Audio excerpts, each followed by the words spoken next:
Saludos y bendiciones. Para mí es un verdadero privilegio estar con ustedes una vez más con el propósito de estudiar la lección de escuela sabática de esta semana. Y esta semana estamos comenzando un nuevo trimestre, estamos comenzando una nueva lección.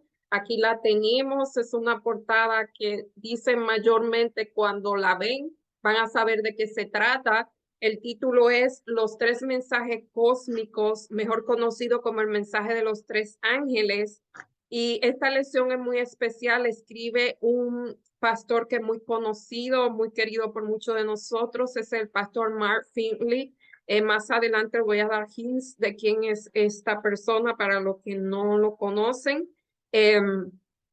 Pero antes de comenzar, vamos a pedir la presencia del Espíritu Santo por medio de la oración. Oremos. Amante Padre que estás en los cielos, santificado sea tu nombre. Estamos delante de ti una vez más, agradecidos por todas las bendiciones que hemos recibido de ti, Señor. Y en este momento, de una forma muy especial, te pedimos por cada persona que va a ver esta lección y también para que tu Santo Espíritu, Señor, sea el que dirige este video de principio a fin. Sé el que ponga las palabras en mi boca y que no sean nunca mis palabras, siempre las tuyas. Todo esto te lo pedimos en el nombre y por los méritos de Jesús. Amén. Y la lección de esta semana se titula Jesús gana, Satanás pierde.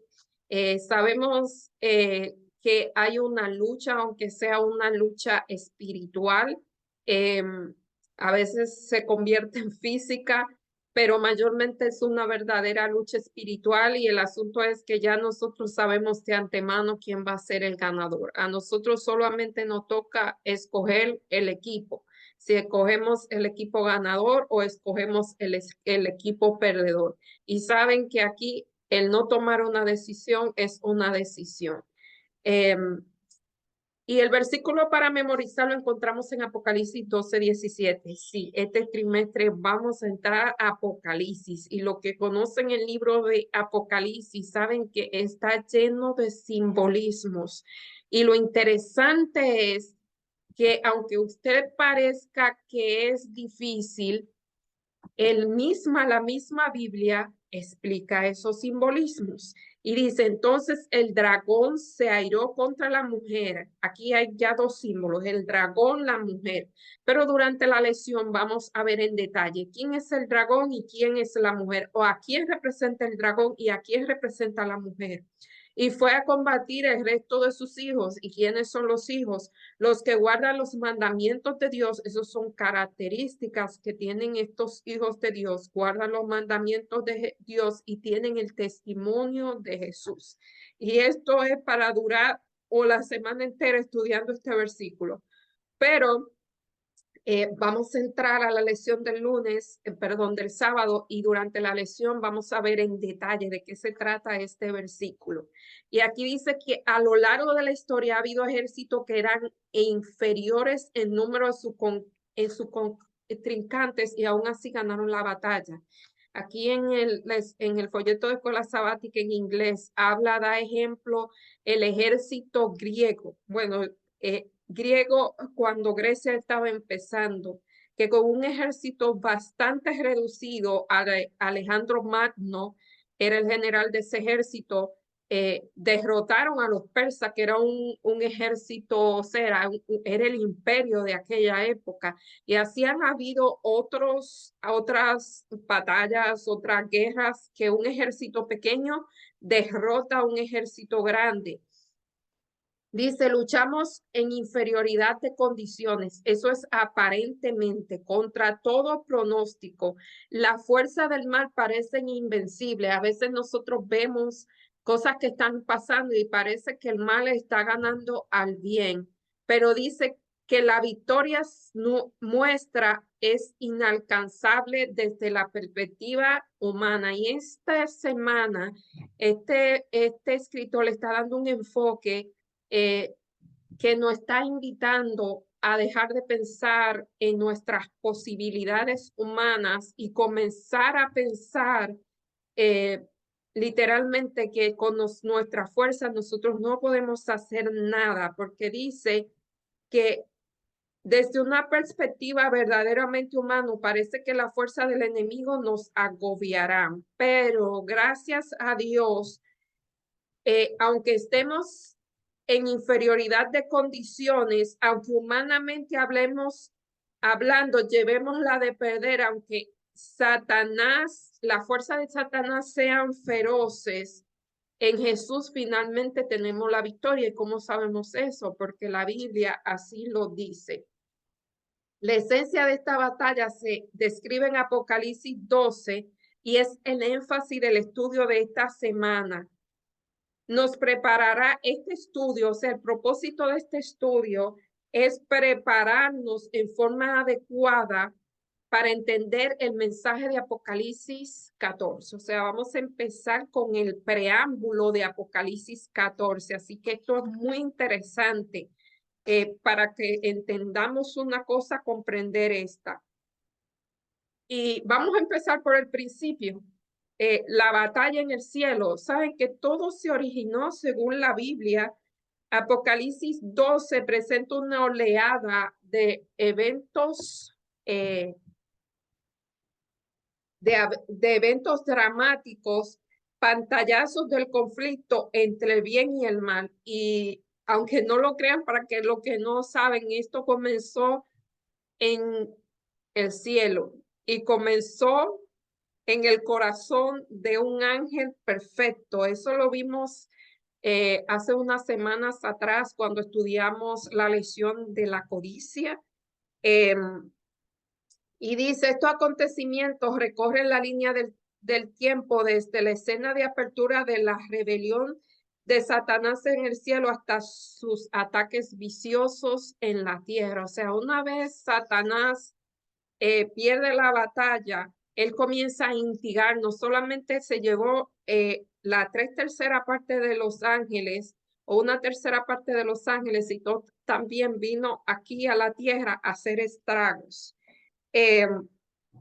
Y en Apocalipsis 12, 7-9, me gustaría leer porque estos textos están, vuelvo y digo, están cargados de símbolos. Dice, esto fue lo que pasó en el cielo. Después hubo una gran batalla en el cielo. Miguel y sus ángeles luchaban contra el dragón. Y luchaba el dragón y sus ángeles, pero no prevalecieron ni se halló ya lugar para todos ellos. Y fue lanzado fuego del gran dragón, la serpiente antigua que se llama Diablo y Satanás, el cual engaña al mundo entero, fue arrojado a la tierra y sus ángeles fueron arrojados con él.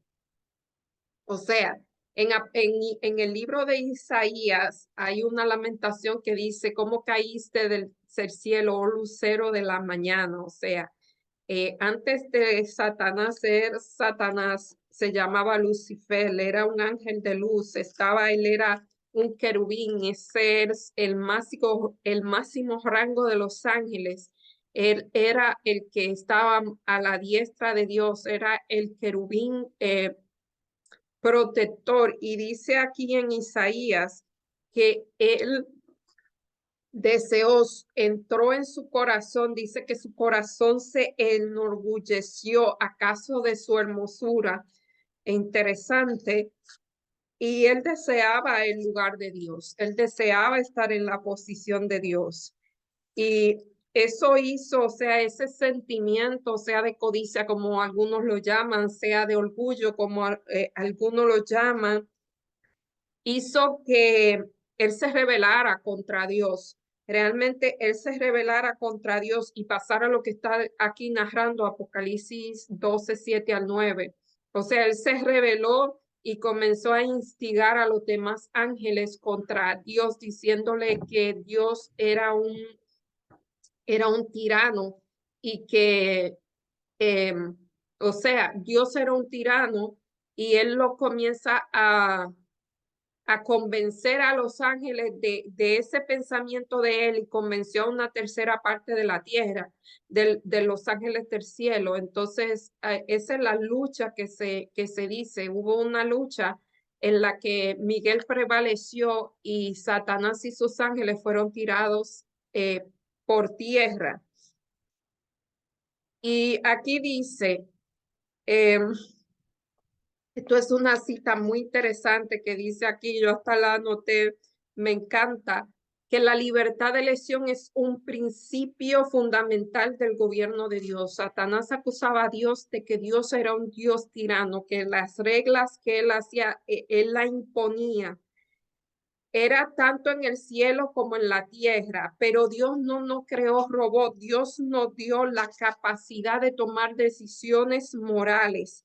Y aquí esta cita a mí me encantó. Eh, la voy a leer de aquí porque me gusta más cómo se dice aquí. La libertad de escoger es un principio fundamental del gobierno de Dios, ambos en el cielo y la tierra. Dios no nos creó robot en el cielo ni en la tierra, ni los ángeles fueron creados como robot. Es robot en el sentido de que un robot no tiene la capacidad de elegir, ni tampoco creó a los humanos como robot. Él creó criaturas a imagen de Dios, tanto a los ángeles, o sea, a los ángeles lo creó un poco superior, según nos dice a los ángeles, o nosotros nos creó un poco inferior que los ángeles y le dio la libertad de elegir. Por eso ellos pudieron elegir entre Dios y Satanás o el enemigo. Y aquí esta cita me encanta, dice, el poder de elegir está alineado cercanamente a la habilidad de amar. Si tú tomas, si tú separas el poder de elegir del ser humano, se destruye la habilidad de amar. O sea, lo que hace al ser humano, lo que le da la habilidad al ser humano de amar es paradójicamente la elección, el libre albedrío. Dice, porque el amor nunca se puede forzar ni coaccionar. El amor es una expresión de libre albedrío. Todos los ángeles celestiales se enfrentaron a la decisión de responder, y esto es muy importante, de responder al amor de Dios o alejarse con egoísmo, con arrogancia y con orgullo. Así como el amor confrontó a los ángeles celestiales con una decisión eterna, Apocalipsis nos conduce a decisiones eternas en el conflicto de la tierra. O sea, los ángeles tuvieron una decisión, o decidían por el amor de Dios, o decidían claramente por el orgullo, la arrogancia y el egoísmo. Lamentablemente, una tercera parte del cielo decidió por el egoísmo, la arrogancia y el orgullo. Y aquí estamos nosotros. O sea, este grupo de ángeles despreciaron el amor de Dios y escogieron estas cualidades.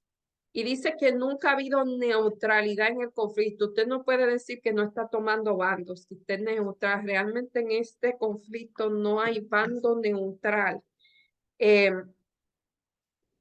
¿A quién daremos nuestra lealtad? Esa es la pregunta.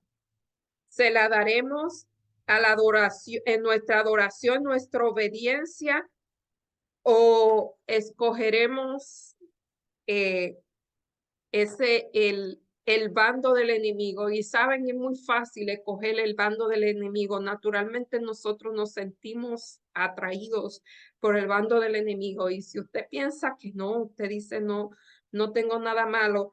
Recuerden estas tres palabritas: egoísmo, arrogancia y orgullo. Cuando en su corazón se alberga estas tres cosas, naturalmente usted está escogiendo el bando contrario.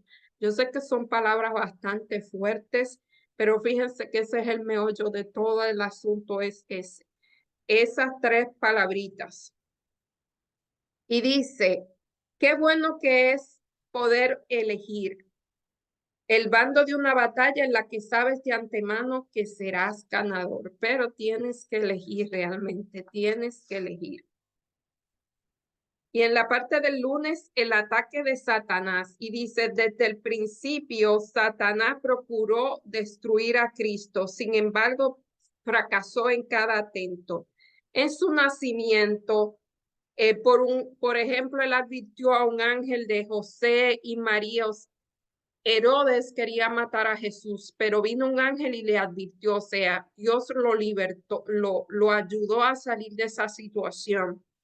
En las tres tentaciones en el desierto, esa que es muy conocida, él pudo ganar la victoria, Jesús pudo ganar la victoria con un escrito está. Y realmente nosotros a veces pensamos que las únicas tentaciones, o podríamos llegar a pensar, yo sé que no es así, podríamos llegar a pensar que esas fueron las únicas tentaciones que tuvo Jesús.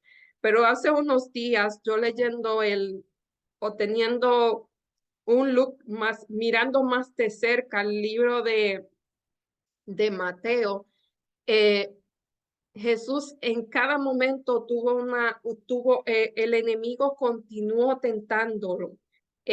Fueron incesantes las tentaciones que Jesús tuvo.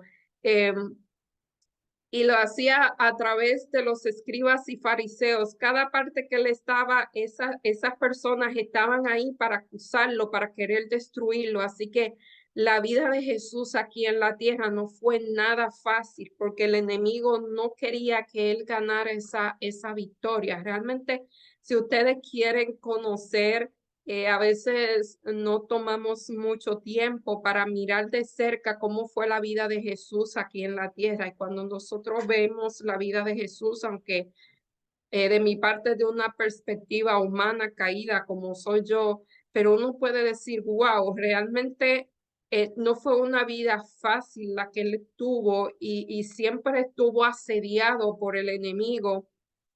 Pero como él ganó esa victoria también en la cruz, Dios le ayudó a ganar esa victoria.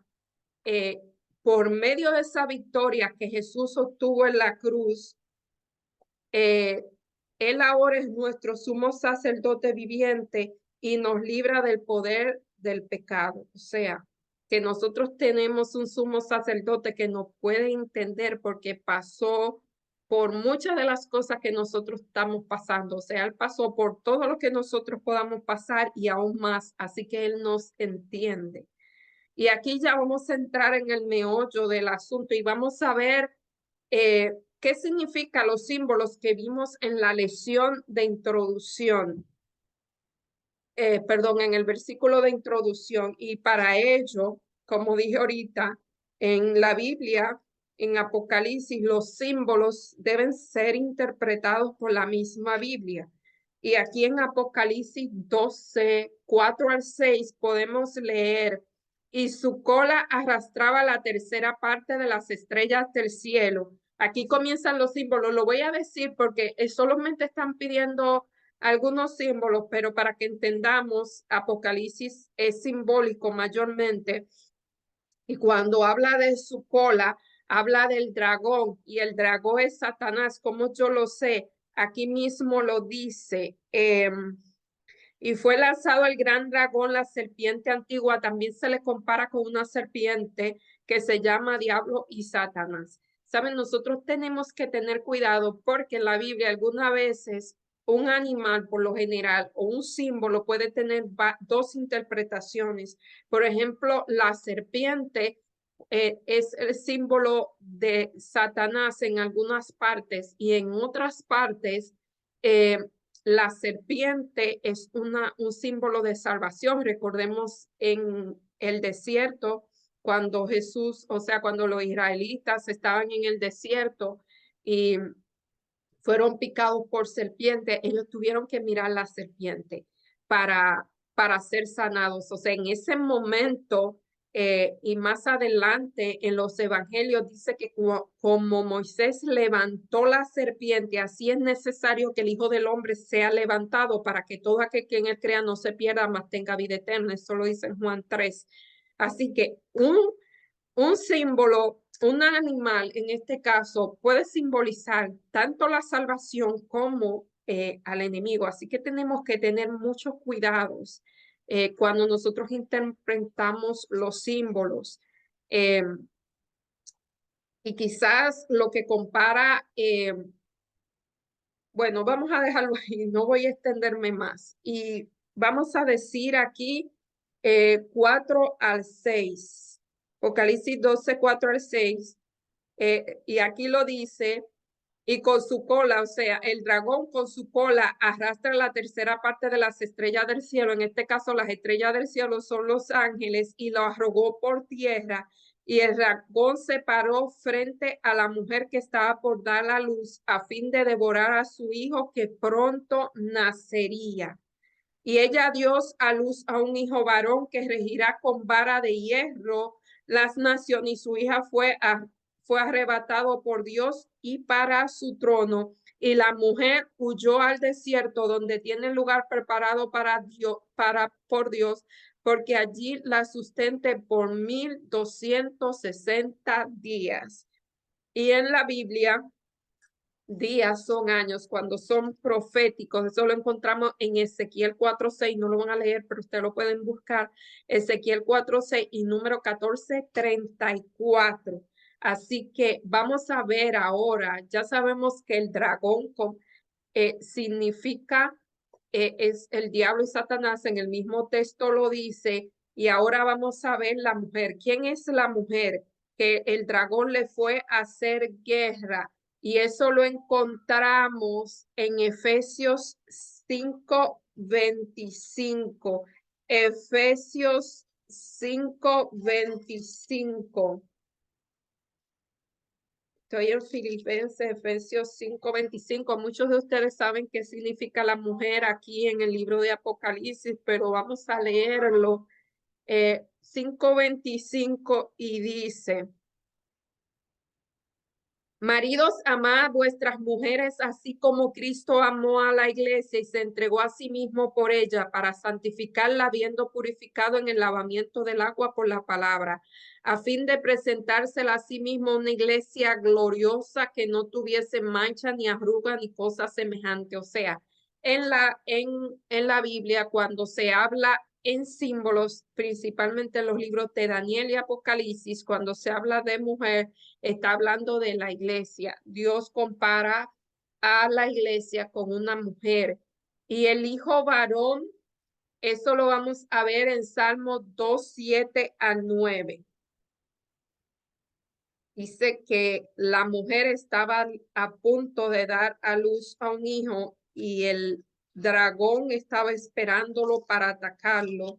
Y eso lo vemos en Salmos 2:7 al 9. Yo publicaré el decreto. Jehová me ha dicho, mi hijo eres tú. ¿Quién es el hijo? Jesús es el hijo de Dios. O sea, el hijo de Dios no es porque es el hijo de Dios, sino que esa es su función. Ese es su papel en la tierra. Es simplemente para que nosotros entendamos cuál es su papel, cuál es su rol para nosotros, pero Dios y Jesús son dioses iguales. No vamos a entrar en ese tema, pero hay un montón de versículos de texto bíblico que avalan lo que le estoy diciendo. Y dice que lo quebrantará con vara de hierro. Y aquí en vara de hierro es un símbolo de dominio o gobierno. Eh, Debemos tener en cuenta, porque esto también podría ser símbolo de una dictadura, pero en este caso estamos hablando de un símbolo de dominio o gobierno. Es un gobierno inquebrantable, como el hierro es inquebrantable, así es todopoderoso, es invisible. Y dice que Jesús enfrentó cada una de las tentaciones. Si usted lee los evangelios, ven que pueden pueden ser muchísimas, fueron muchísimas las que él afrontó, eso era diario, y triunfó sobre él mediante su muerte y resurrección.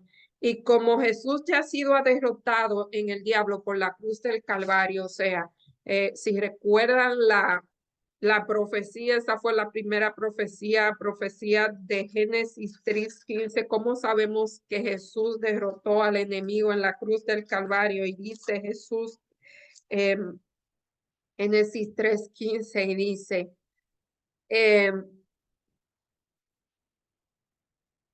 Y pondré enemistad entre ti y la mujer, entre tu simiente y la simiente tuya. Esta te herirá en la tierra y tú la herirás en el calcañar. O sea, eh, la serpiente eh, mueren cuando se le dan un golpe en la cabeza. Y yo he mencionado aquí que a veces no, cuando se le da un golpe en la cabeza a la serpiente, ella no muere de inmediato, sino que su cola comienza a golpear todo lo que encuentra a su alrededor, o sea, está en agonía. Y eso es lo que realmente está pasando con el enemigo. Por eso ustedes ven que están pasando tantas cosas, porque él realmente ya ha sido derrotado y se quiere llevar consigo la mayor cantidad de personas posibles. Dice, sin embargo, cuando aceptamos por fe a Cristo, lo que Él hizo por nosotros, eso es la salvación, se cancela nuestra deuda del pecado. O sea, Dios nos limpia del pecado cuando nosotros por fe nos aferramos al sacrificio que Él hizo en la cruz del Calvario. Eso se llama justificación por la fe y somos ante Cristo perfecto, ya que la justicia de Dios nos cubre, que viene por la ley, sino en la que es por la fe, la justicia que viene de Dios por la fe. Esto es Filipenses 3:9. Esto parece un rompecabezas, sino en la que es por la fe. O sea, Pablo Pablo es el campeón, habla mucho de la fe, dice, como escribe Pablo acerca de ser hallado en él, en Cristo, no en mi propia justicia, no en mí, sino en Cristo, que viene por la ley, sino en la que es por la fe en Cristo, no en la justicia que viene por la ley, sino en la justicia que viene por la fe en Cristo, la justicia que viene de Dios por la fe. O sea, todo esto es por fe. Y dice, si recibimos el perdón, no hay nada de lo que Satanás no pueda acusar. Jesús conquistó y venció para siempre el pecado y la maldad. Y atacó completamente el mal y lo superó. Cuando aceptamos a Jesús por fe, la victoria es nuestra.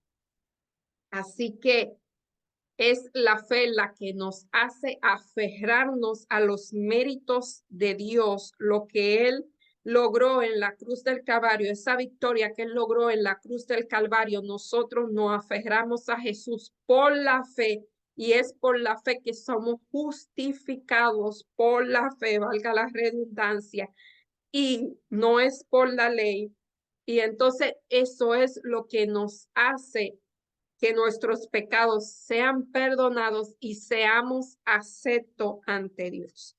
Fíjense que muchas veces se pone el papel de un padre, Dios, el padre que necesita justicia, que quiere castigar a sus hijos, y Jesús, el bueno de la película, que nos quiere salvar y se interpone para entre la ira del padre y nosotros, pero realmente eso es una interpretación que debemos cambiar, porque realmente el Padre fue el que proveyó a Jesús para que nosotros podamos ser justificados por fe. Así que el Padre no es el malo de la película. Realmente el Padre de tal manera amó Dios al mundo que dio, o sea, por ese amor dio a su Hijo unigénito para que todo aquel que en él crea por fe no se pierda, mas tenga vida eterna. Así que aquí no es que el Padre no quiere castigar y no, simplemente que la justicia requería que alguien muriera y Jesús pues fue el que se ofreció. O sea, el que hace el papel del hijo fue que se ofreció. Así que eso debemos tenerlo clarito. Y aquí en el martes aceptamos la victoria de Jesús. Y esta es la lección del martes. Como bien presenta la Biblia, Jesús nunca ha perdido una batalla con Satanás. Él es el conquistador poderoso. Ya lo vimos en Apocalipsis 12, que Miguel es cuando Jesús toma el papel de guerrero, es el que lucha por sus hijos, por su pueblo, se llama Miguel. Él derrotó al enemigo y a los ángeles y lo tiró o sea, fue lanzado por tierra, fue sacado del cielo. El vencedor sobre los poderes del mal. Una cosa es creer que Jesús obtuvo la victoria y otra cosa es vencer las tentaciones de Satanás. O sea, una cosa es creer que Jesús obtuvo la victoria sobre las tentaciones de Satanás. Otra muy distinta es creer que la victoria que Cristo es también nuestra victoria, porque nosotros podemos creer, ok, nosotros podemos creer Jesús allá, él obtuvo la victoria, pero yo aquí tengo que luchar para obtener la victoria. No, ese no es el punto. Cuando nosotros creemos que Jesús tuvo la victoria por fe, debemos hacer esa victoria nuestra. En Apocalipsis 12:10, ¿cuánto aliento debería infundirte el hecho de que tu acusador ha sido arrojado? Aquí dice en Apocalipsis 12:10. Apocalipsis 12:10. Entonces oí una gran voz en el cielo que decía, ahora ha vencido la salvación, el poder y el reino de nuestro Dios y la autoridad de su Cristo, porque ha sido lanzado fuera el acusador de nuestros hermanos, el que los acusaba delante de nuestro Dios día y noche. O sea, el acusador, ¿quién es el acusador? Satanás es el acusador que acusa a nuestros hermanos día y noche, o sea, incesantemente. No es una cosa, por eso yo digo, Jesús no solamente obtuvo 3 tentaciones allá en el desierto, en Mateo 4, sino que durante toda su vida en la tierra, incesantemente, el enemigo lo acusaba y lo tentaba. Así que fue algo muy, digo yo, extenuante, que Jesús solamente pudo obtener la victoria mirando al invisible. Cuando cuando nosotros quitamos la vista de Dios y la ponemos en nosotros mismos, créanme, es que no podemos, realmente por nosotros mismos no podemos, aunque el enemigo nos haga creer que sí podemos, porque eso es una trampa, realmente no podemos. Eh, Apocalipsis 12:11. ¿Qué garantía de victoria nos da Cristo en este mensaje? Y antes de esto, dice, aunque la batalla todavía continúa, como yo digo, el enemigo tiene una herida de muerte y está como león rugiente buscando a quien devorar. eh, Él está derrotado, pero que quiere llevarse se bajó del cielo un montón de ángeles, así quiere llevar un montón de humanos, todo lo que le hagan caso, llevárselo con él, sino también a nuestra batalla con los principados y las potestades del mal en nuestra vida personal. Algunos cristianos viven frustrados, pero realmente cuando uno experimenta la sensación de frustración, creo que muchos de nosotros hemos experimentado esa sensación, creo que cada humano ha experimentado ese sentimiento, es cuando realmente nosotros queremos hacer una cosa y no sabemos cómo hacerla, pero aquí en la vida cristiana, realmente el consejo o lo que debemos hacer frente a eso es ir donde Jesús, mirar a Jesús y Él no dirá cómo salir de eso. Nos hará entender que ya somos victoriosos. Y en Hebreos 12:11 dice, y ellos le han vencido por medio de la sangre del cordero y de la palabra del testimonio de ellos y menospreciaron su vida hasta la muerte. O sea, aquí está hablando de los mártires. Y ellos le han vencido por medio de la sangre del cordero y de la palabra del testimonio de ellos y menospreciaron su vida hasta la muerte. ¿Qué fue lo que lo hizo vencer? Por medio, a través de la sangre del cordero y de la palabra del testimonio de ellos. O sea, aquí no dice que ellos vencieron, aquí dice que a través, por medio de la sangre, ellos vencieron. Y dice, y aquí no vamos a hablar el idioma original. 7 veces en el mensaje de Apocalipsis a las 7 iglesias encontramos la expresión el que venza. Aquí en Apocalipsis 12, 11, volvemos a encontrar este concepto a vencer. La palabra vencer en el idioma original del texto es nikao. No sé si lo pronuncia bien. Y dice, se puede traducir literalmente como conquistar, prevalecer, triunfar o vencer victoriosamente.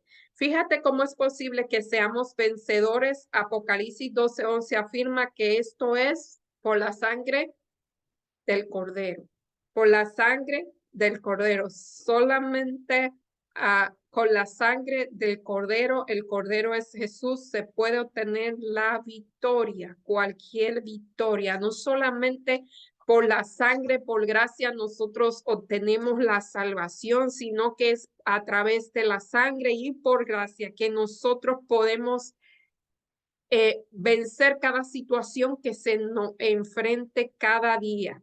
Solamente eso es lo que nos hace vencedor en esta tierra. Así que el poder de la sangre no solamente se detiene cuando somos salvos, sino que debemos caminar la vida cristiana aferrados, o sea, de esa victoria que Cristo tuvo en la cruz. En Apocalipsis 5:6, en una visión, ya vemos que Apocalipsis fue una visión que tuvo el apóstol Juan, se llama el discípulo amado. Él ve un cordero como hubiese sido inmolado. Vamos a saber que Jesús, cuando vemos cordero, bueno, no siempre, aquí vemos otra vez que un símbolo puede tener varios significados, pero uno de los significados cuando vemos en el libro de Apocalipsis un cordero, vamos a ver, dependiendo del contexto, uno de los símbolos de la cosa que simboliza un cordero es Jesús.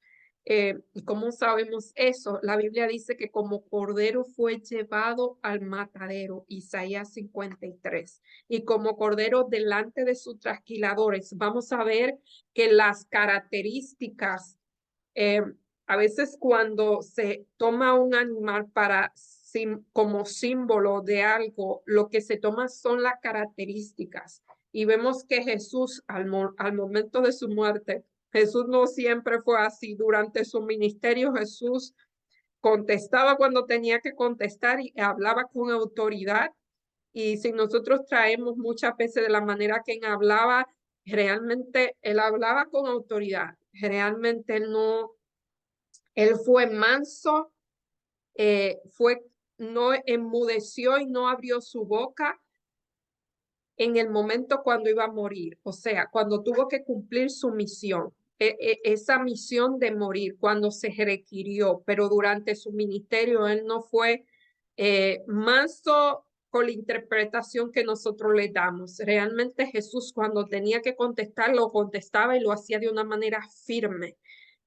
Jesús no era de medias tintas.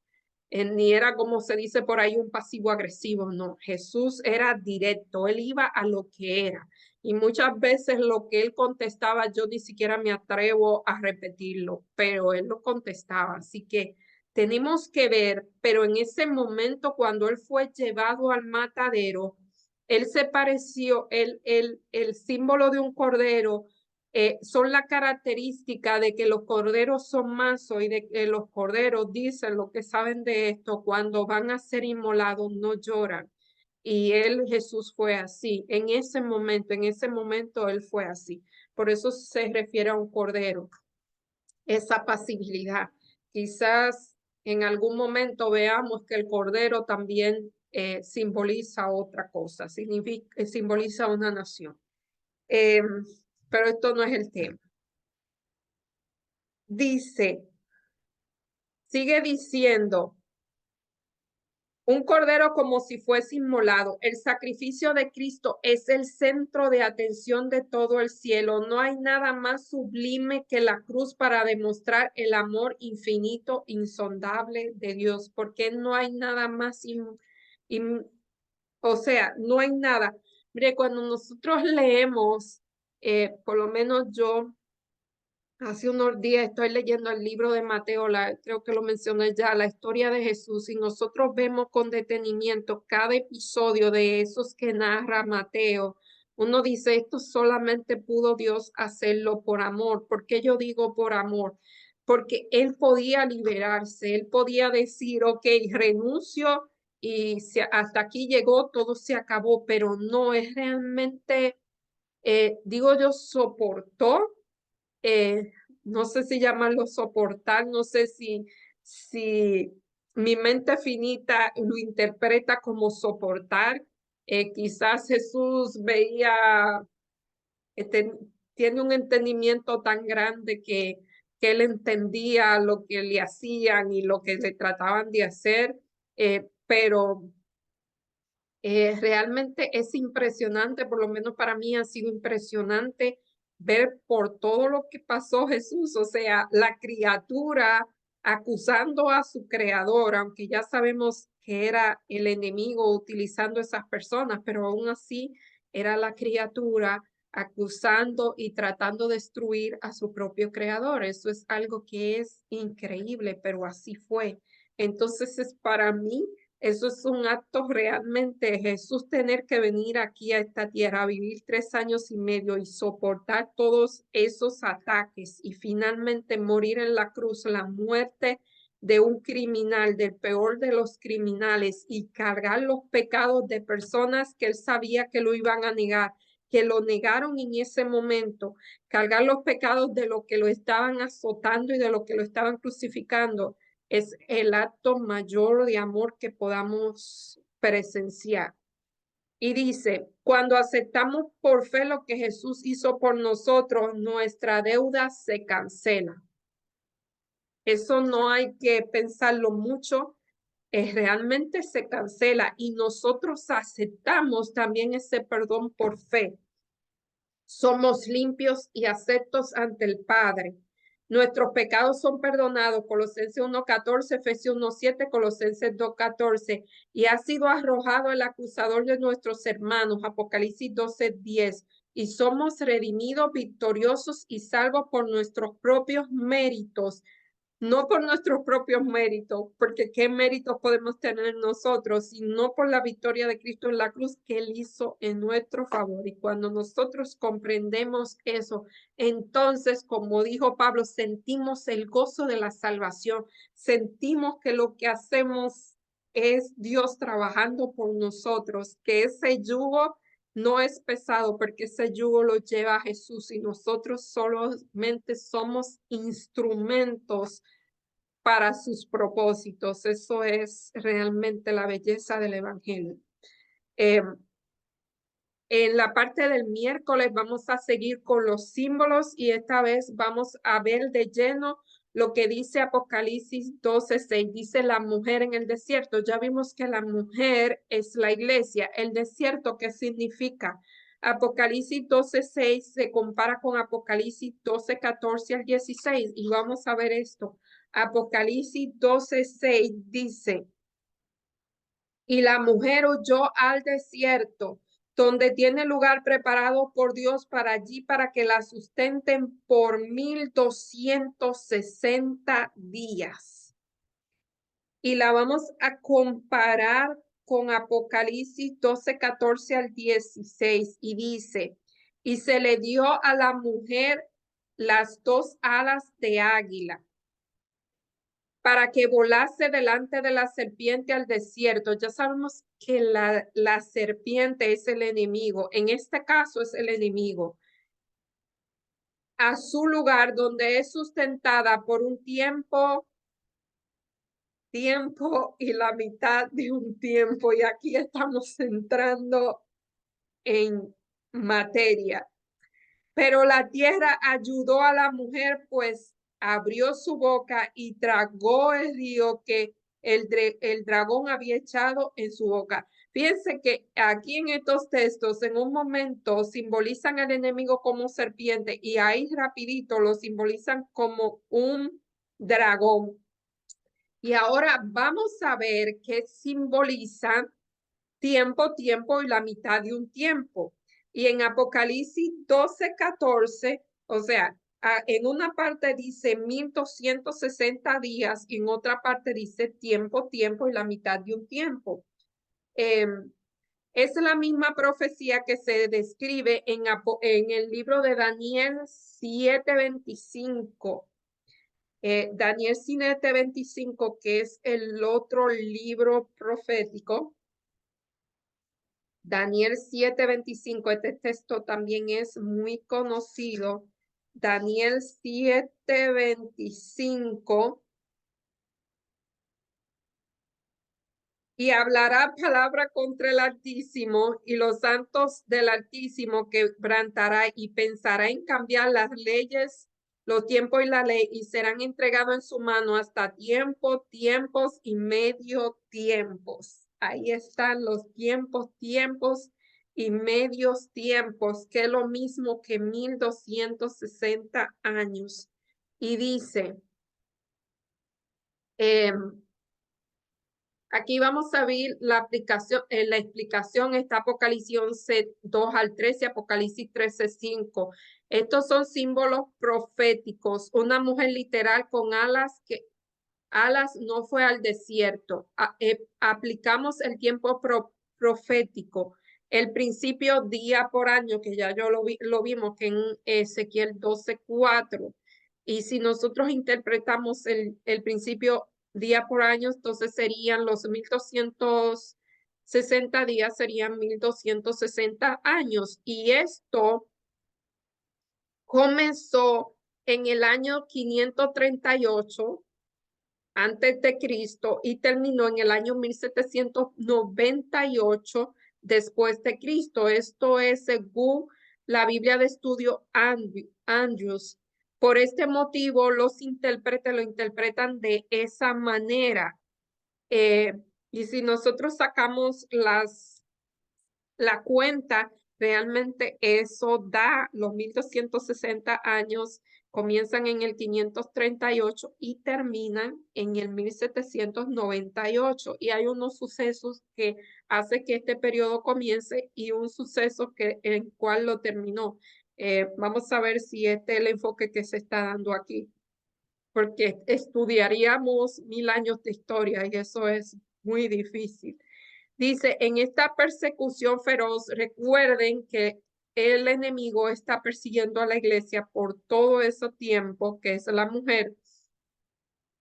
Dice, contra los cristianos era una extensión del gran conflicto entre el bien y el mal.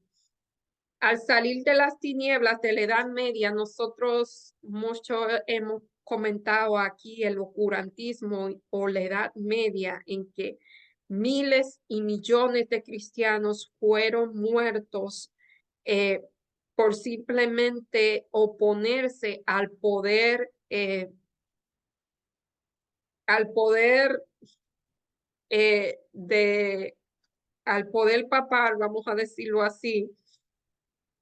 Y hubieron los reformadores y hubieron hombres y mujeres que realmente pudieron prevalecer o pudieron conservar la Biblia, porque realmente el ataque era contra la palabra de Dios, pero un montón de reformados como Martín Lutero, como Wycliffe, se la arreglaron para mantener esa Biblia, o sea, que se preservara las verdades bíblicas. Otros que la mantuvieron esa antorcha encendida fueron, esta gente vivieron en Italia, en cuevas.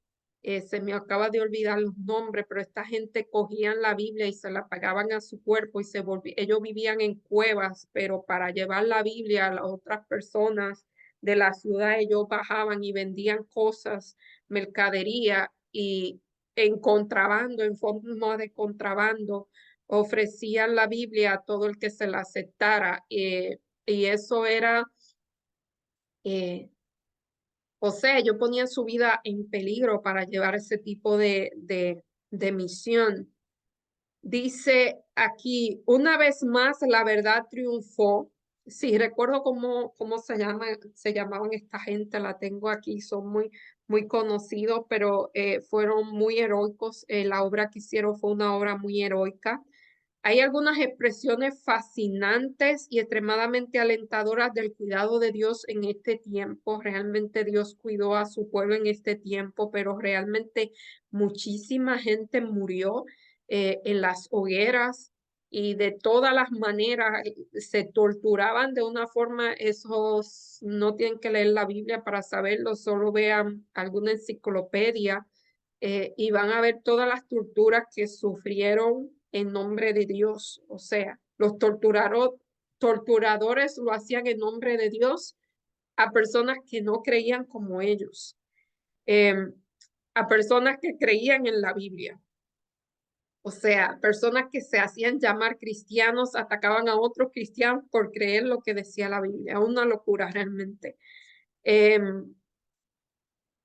y aquí dice en Apocalipsis 12:3 utiliza un lugar preparado por Dios. Apocalipsis 12:14 declara que la mujer fue tentada, fue sustentada en el desierto, y Apocalipsis 12:16 expresa: la tierra ayudó a la mujer en tiempos de intensa persecución. Dios proveyó para su iglesia, como lo hizo entonces, lo hará en otros tiempos. Realmente,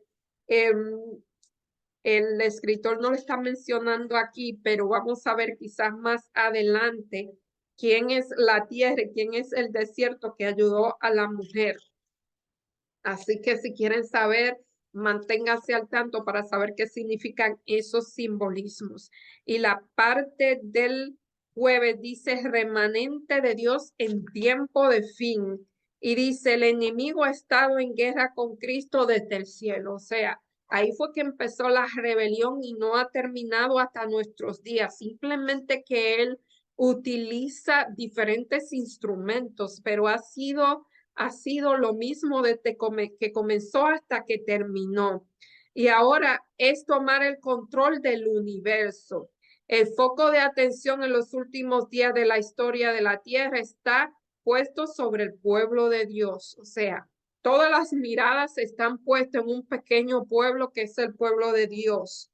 En Apocalipsis 12:17 declara enfáticamente que el dragón Satanás está enojado, airado contra la mujer y, y quiere combatir al resto de sus hijos. Esa expresión, el resto de sus hijos, también se traduce como el remanente. Y hay unas características que tiene ese remanente. Y en la versión de Rey Jacobo en inglés, el remanente de Dios permanece fiel a Cristo hasta su verdad y fiel a la misión. Esas son características. También vemos que en el versículo introductorio que dicen que guardan los mandamientos de Dios y tienen el testimonio de Jesús. Esas son una característica que tendrán el pueblo de Dios al fin de los tiempos. Y en Apocalipsis 12:17 nos dice: entonces el dragón se llenó de ira contra la mujer y le fue a hacer guerra contra el resto de su descendiente, los que guardaban un mandamiento de Dios y tienen la fe de Jesús. Eso fue el versículo introductorio. Entonces Satanás, el dragón, está furioso contra la mujer, que es la iglesia, el pueblo de Dios. El diablo está furioso contra el pueblo que guarda los mandamientos de Dios y hará todo lo posible por destruirlo. Eso es lo que dice aquí Apocalipsis 12:17.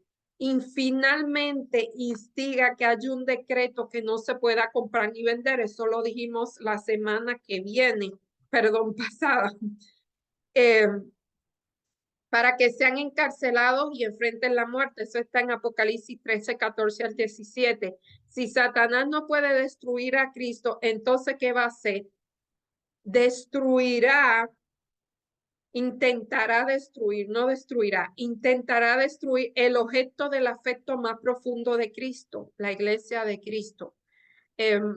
Dice, me parece que Luis, eso fue un teólogo del siglo pasado, C.S. Lewis, que el objetivo del enemigo no es destruirnos a nosotros, sino que él sabe que la única forma de lastimar a Dios es lastimando a sus hijos. Así que ya vemos por dónde va el asunto. Siempre ha sido contra Dios, siempre ha sido, la lucha no es contra nosotros, la lucha es contra Dios, pero nosotros recibimos el ataque porque nosotros somos el objeto del amor de Dios.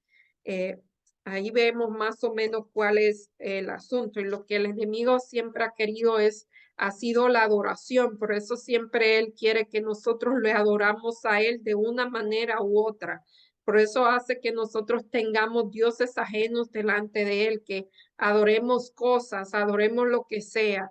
Por eso es que nosotros eh, tenemos, cuando tenemos los mismos sentimientos del enemigo, el orgullo, los celos, eh, todo ese tipo de sentimientos que no son contra Dios, estamos pareciéndonos al enemigo. Yo sé que eso suena súper feo, pero realmente ahí es que está la raíz de todos nuestros problemas. Fíjense que fue un sentimiento lo que desató que el enemigo se rebelara contra Dios. No fue una acción. Ese sentimiento llevó a Lucifer a actuar y lo mismo pasa con nosotros. Esos sentimientos, nosotros, eso yo lo dije la semana pasada, pero lo vuelvo y lo vuelvo a decir porque realmente ese es el problema de nosotros, no son los actos pecaminosos, sino la motivación que lleva, los sentimientos que hay detrás de esos actos pecaminosos son lo que realmente no tienes aquí. Y a veces ni siquiera hay que cometer actos, a veces simplemente son los sentimientos los que nos hacen parecernos al enemigo. O sea, nosotros o sentimos lo que Dios, lo que Jesús sintió y nosotros podemos eh, pensar, o sea, leerlo en Gálatas 5 y vuelvo y lo digo, gozo, paz, amor, benignidad, bondad, amor propio, amor, o sea, el primero es el amor, gozo, paz, bondad, benignidad, dominio propio, o podemos sentir ira, contienda, celos, envidia, todo ese tipo de cosas que realmente nos hacen infelices en esa tierra, pero vamos a decirlo, si usted hace un examen, un escaneo en su corazón, va a ver que mucho de eso están ahí, hay que pedirle intencionalmente al Señor, quita eso de mi corazón, porque realmente esos son las raíces de todos los demás, de todos los actos que se cometen. Esas son las raíces de los homicidios, esas son las raíces de las guerras. Por ponerle un ejemplo, esta guerra que está pasando en Rusia, no sé si hay otra. ¿Cuál fue el motivo de esa guerra? Eh, el presidente de uno de esos reinos quería tener más tierra. Un país grandísimo, uno de los más grandes del mundo, tenía un montón de tierra, un montón de producción, pero él quiere ese otro paísito, o sea, la codicia o la avaricia, o yo no sé si son los celos, eso desató una guerra. Entonces, vemos que realmente ese es el problema. Y contra ese problema es que intencionalmente debemos pedir a Dios que nos quite eso. Y dice, ya dijimos que habrá un decreto que no se podrá comprar y vender. Y la última guerra de la tierra no se localiza en el Medio Oriente, como dice que va a haber en Megiddo una guerra. Realmente no va a ser una guerra física, va a ser una guerra espiritual, aunque va a tener consecuencias físicas, porque no se va a poder comprar y vender. No se va a tener alimentos, entonces va a haber una coerción, porque saben, el enemigo, Dios trabaja con el libre albedrío. Escógeme a mí. Tienes la libertad de escoger, pero a diferencia, el enemigo trabaja por coacción. Él obliga. Esa es la diferencia entre el amor, el verdadero amor, y lo que el enemigo hace. Él obliga, él coacciona. Entonces, hay que decidir a quiénes somos leales, dónde está nuestra fidelidad. Y podemos decir con la boca muchas cosas, pero en nuestras acciones es que demostramos con quién está nuestra lealtad y con quién está nuestra fidelidad. El cielo necesita creyentes que estén tan constreñidos por el amor de Cristo, redimidos por su gracia, comprometidos con sus propósitos, empoderados por su espíritu. Esta palabra es muy común últimamente, empoderados, pero no estamos empoderados en nosotros mismos con nuestra propia fuerza, con lo que viene de nuestro interior, sino somos empoderados cuando el Espíritu Santo nos usa. Y que sean tan obedientes a sus mandamientos que estén dispuestos a enfrentar la muerte por su propia causa. Y créanme, cuando nosotros esta semana, vuelvo y digo, estoy leyendo el libro de Mateo, y cuando yo vi lo que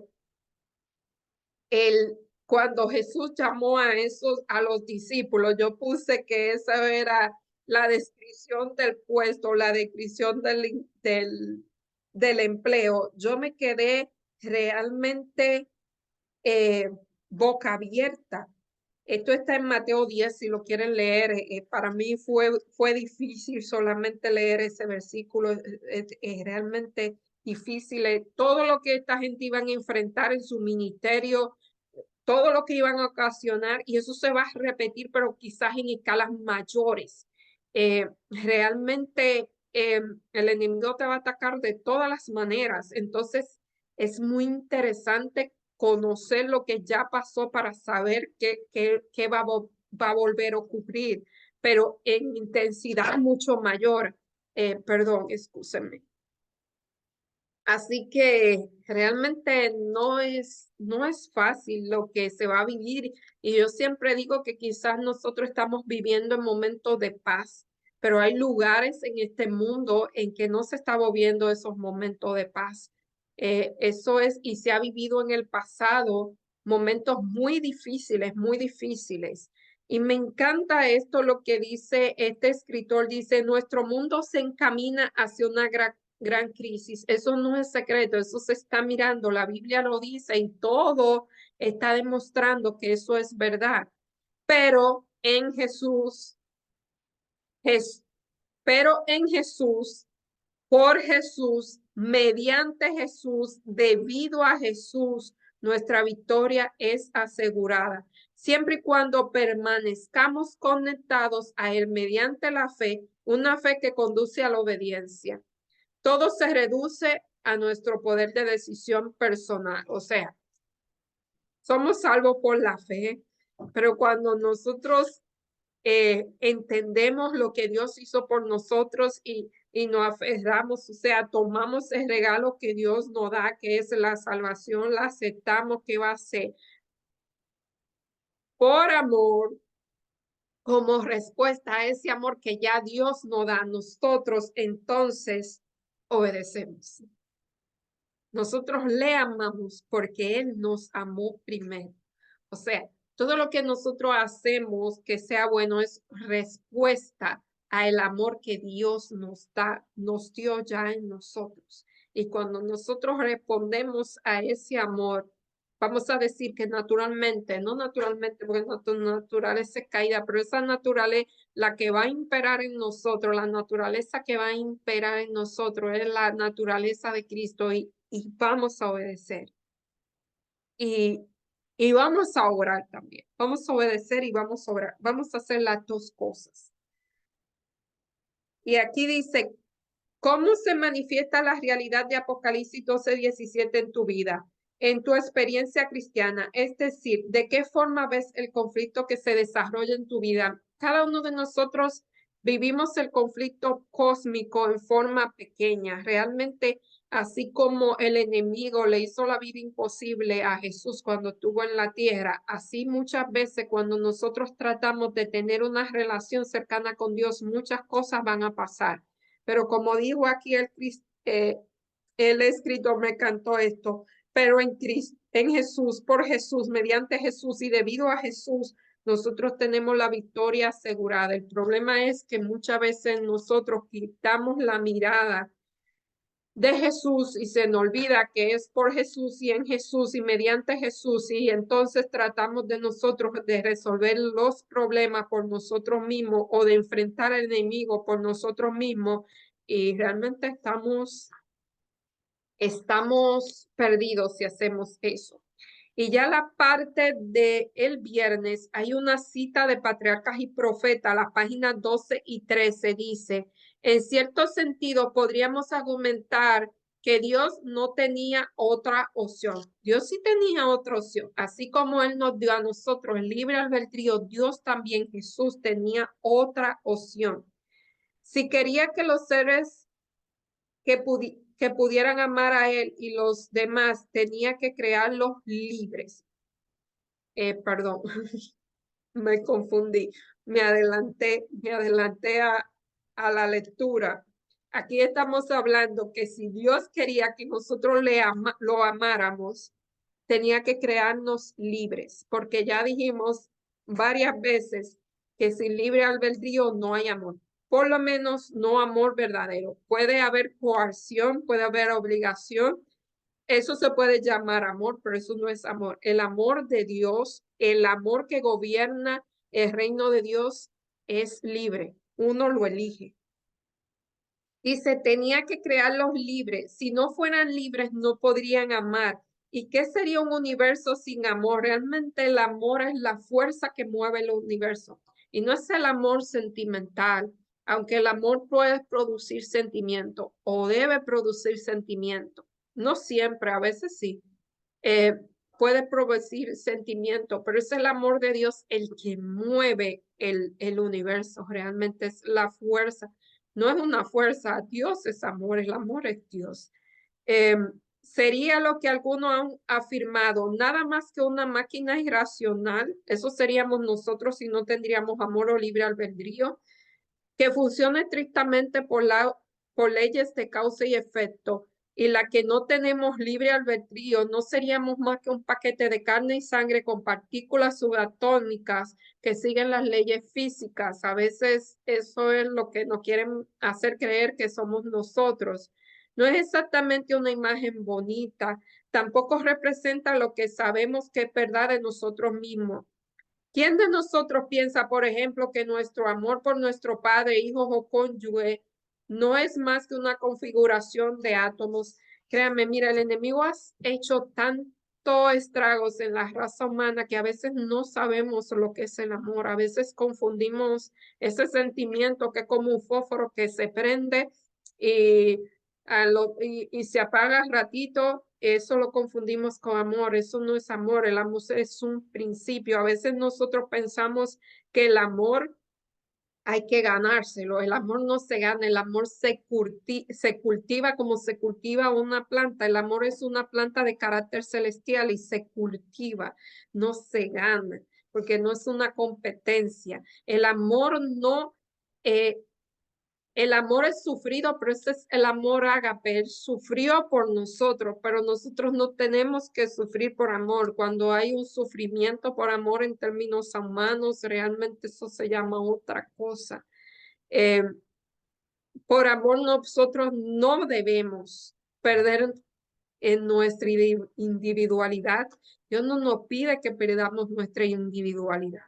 Él no nos pide que dejemos de ser en esencia quienes somos. Realmente Él quiere que seamos transformados y aquellas cosas, aquellos rasgos de carácter que pertenecen al enemigo, o sea, que son una imagen de lo que es el enemigo, como el celo, la envidia, toda esa cosa desaparezca, pero lo que nosotros somos en esencia, la parte que Él ha puesto en nosotros, lo que nos define como persona, Él no quiere que nosotros perdamos eso, perderíamos realmente la imagen que Dios puso en nosotros. Así que nosotros debemos entender, hay tantos parecidos, el enemigo ha hecho tantas copias de lo que es el amor, que a veces nosotros pensamos que el amor tiene que doler. Cuando el amor duele, eso se llama codependencia. Y perdonen que me meta en ese tema, pero realmente me sale. Cuando el amor pierde nuestra individualidad, se llama dependencia. Y de la única persona que nosotros tenemos que tener dependencia de Dios. Eh, y así hay tantas cosas que llamamos amor que desvirtúa la imagen que debemos tener de Dios, lamentablemente. A veces creemos que el amor es coacción y realmente eso no es amor. Así que si nosotros no entendemos El amor aquí humano, a veces se nos es difícil entender qué es el amor celestial. Y aunque nunca lo vamos a entender a cabalidad, debemos entender por lo menos que el amor es una decisión que uno toma la decisión de amar. Eh, Uno toma la decisión de amar a Dios y Dios pone ese amor en nuestro corazón y a veces no hay sentimiento, pero a veces aunque no haya sentimiento, nosotros debemos obedecer a Dios. A veces sí hay sentimiento, así es más fácil, eh, pero siempre hay esas variantes. Dice, no es exactamente una imagen bonita, eso yo lo digo, y digo, siendo la ley del amor el fundamento del gobierno de Dios, la felicidad de todos los seres inteligentes depende de su perfecto acuerdo con los grandes principios de justicia. Dios desea de todas sus criaturas el servicio por amor, que brota de un aprecio de su carácter. O sea, cuando nosotros servimos por amor, voy a poner a Pablo como ejemplo. Pablo sirvió por amor y Pablo pasó todas las vicisitudes que un ser humano pudo haber pasado y él decía que él sentía gozo. O sea, él sentía gozo cuando sufría por Cristo. Eso es como contraproducente. Pero cuando se hace el servicio por amor de Dios, cuando es el amor de Dios que brota en nuestro corazón, realmente servir es un gozo. Eh, y no tomamos crédito por ellos. No lo tomamos, créanme. Yo no digo no es bueno reconocer las virtudes de una persona, no es mala, perdón, no es mala, no es malo. No es, no es malo reconocer cuando una persona hace algo bien, pero realmente debemos entender que cuando nosotros estamos en Cristo, lo que hacemos bien lo hacemos porque Él está morando en nosotros. Así que nosotros solo somos el instrumento. El crédito es del de arriba, no de nosotros.